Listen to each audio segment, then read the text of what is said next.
I do have a bit of a thing about architecture.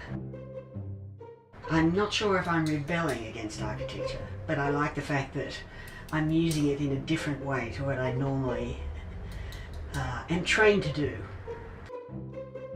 I like the inaccuracy of it. I like the spontaneity of using architecture and clay together. And total spontaneous creative experience, I think, is the thing about clay.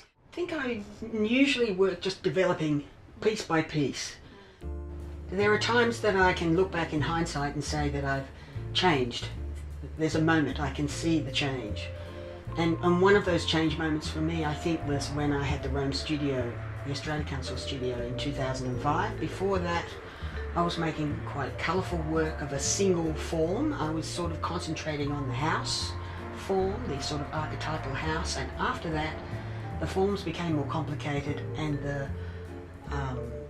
the colour disappeared. So they became minimal in colour, more attention to the texture, and much more complicated structurally. They're not personalities I know. They're not buildings that I know on legs.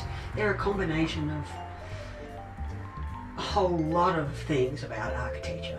But it is very important that, again, they're massive, they're structural, they're strong, but they're alive.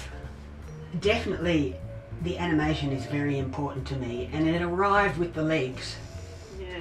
Once they stood up and walked, that was the moment.